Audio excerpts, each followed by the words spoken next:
Imagine a bright, sunny day in Rome. The streets are alive with the hustle and bustle of daily life, merchants calling out their wares, children playing, and the scent of fresh bread wafting through the air.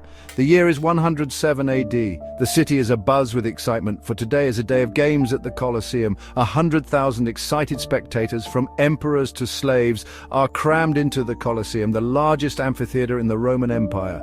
The sheer scale of the structure is awe-inspiring, a testament to Roman engineering and ambition. Anticipation crackles in the air. The crowd is a sea of faces, each one eager for the spectacle to begin. Vendors move through the stands, selling snacks and drinks, adding to the cacophony of sounds. The crowd roars as the gladiators enter the arena, their bronze armor gleaming in the sunlight.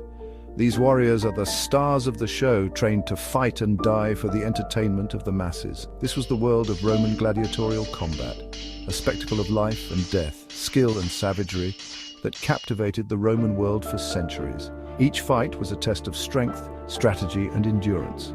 These games were more than just entertainment, they were deeply intertwined with Roman politics, society, and culture. Senators and citizens alike attended, their presence a reflection of their status and influence. Gladiatorial combat emerged from Etruscan and Samnite funeral rites, gradually evolving into a central feature of Roman public life. What began as a ritual to honor the dead became a symbol of Roman power and control. The first recorded gladiatorial games in Rome took place in 264 BC, a relatively modest affair compared to the grand spectacles of later centuries. These early games set the stage for what would become a cornerstone of Roman entertainment. However, the popularity of these games grew rapidly, and by the late Republic, they had become an integral part of Roman society. The Colosseum, with its grand architecture and thrilling events, stood as a symbol of Rome's might and cultural sophistication. Roman politicians quickly understood the power of the arena. They recognized that these games offered an unparalleled opportunity to connect with the masses. The phrase "bread and circuses," coined by the Roman poet Juvenal, perfectly captures the political strategy employed by ambitious Romans.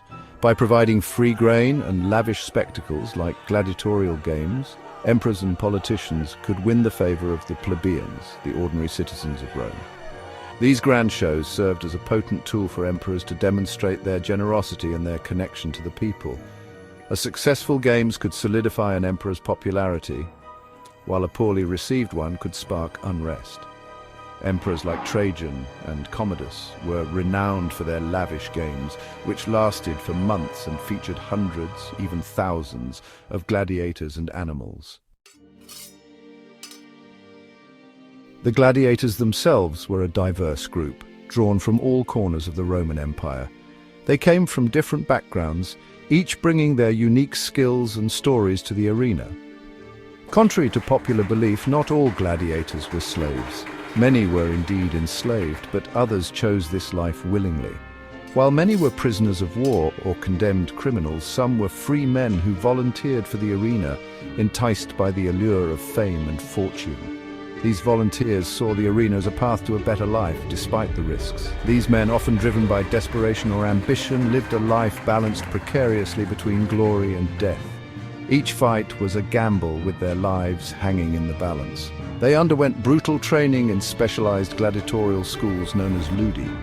These schools were rigorous, designed to turn men into formidable fighters. Here they honed their skills with a variety of weapons and fighting styles, preparing for the day they would step into the arena. The training was relentless, ensuring they were ready for any challenge. Despite the brutality of their existence, gladiators were surprisingly admired figures in Roman society. They were seen as symbols of strength and bravery. Successful gladiators, like the legendary Spartacus, could achieve a level of fame and fortune that belied their social standing. Their stories became legends, inspiring both fear and admiration among the people.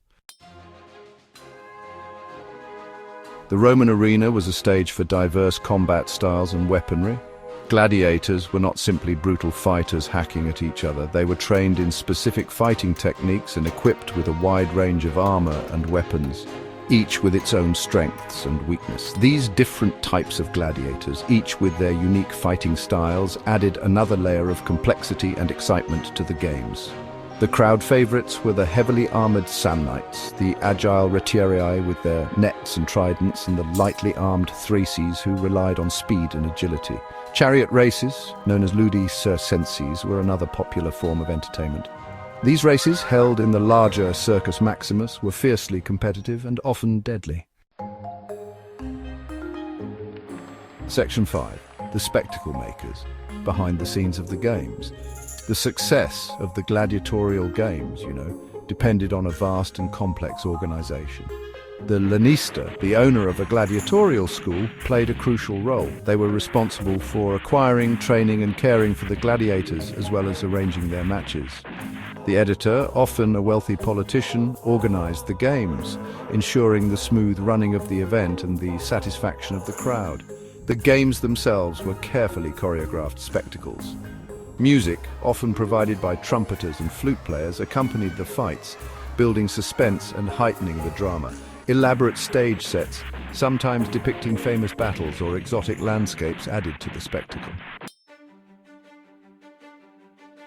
Section 6. Beasts of the arena, exotic animals and public spectacle. Animals played a central role in the Roman games, fueling the public's fascination with the exotic and the dangerous. The sight of these magnificent creatures, often never seen before by the average Roman citizen, created an atmosphere of awe and excitement.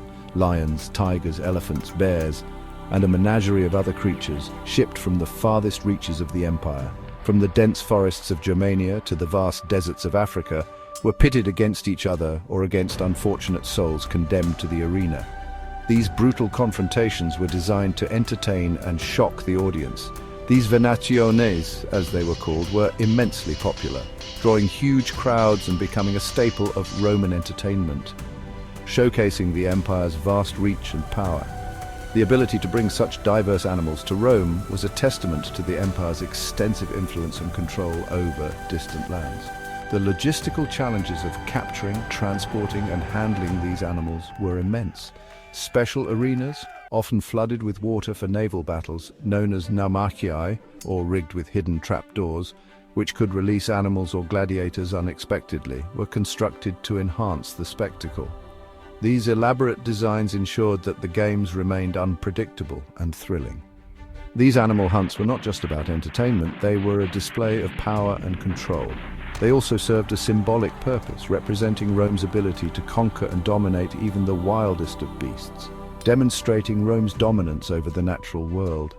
The presence of the emperor at these events further emphasized the political and social significance of the games. Section 7. Violence and morality, a complex relationship. The level of violence in the Roman arena was undoubtedly brutal. Death was a constant companion of the gladiators, and the games were a stark reminder of the fragility of life. Yet the Romans' relationship with this violence was complex. Gladiatorial combat was deeply ingrained in their culture and was seen as a test of skill, courage, and the ability to face death with dignity. Despite the popularity of the games, Roman philosophers and writers grappled with the morality of such spectacles. Some, like Seneca, criticized the brutality and dehumanization inherent in the games. Others, like Cicero, saw them as a necessary evil, a way to channel the aggression of the masses and reinforce Roman values of courage and martial prowess. Section 8. Beyond the arena, the Gladiatorial Legacy. The gladiatorial games, despite their brutality, left an indelible mark on Western civilization. From literature to film, the gladiators have captivated our imaginations for centuries. Their image, frozen in time in mosaics and sculptures, continues to fascinate us. The ruins of their arenas, particularly the Colosseum, stand as enduring symbols of Roman power and ingenuity. The games also influenced Roman architecture. The design and construction of amphitheaters with their complex system of vaults, arches and tunnels were engineering marvels of their time. These structures, built to accommodate tens of thousands of spectators, showcase the Romans' mastery of engineering and their ability to create awe-inspiring public spaces. Section 9.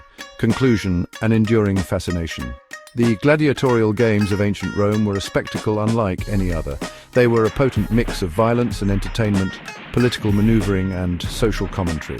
The roar of the crowd, the clash of steel, the scent of blood and dust, all combined to create an experience that was both exhilarating and terrifying. While the games eventually died out with the rise of Christianity and the decline of the Roman Empire, their legacy continues to resonate with us today. The gladiators, both victims and heroes of their time, remind us of the human capacity for both cruelty and courage, and their story continues to fascinate and provoke us centuries later.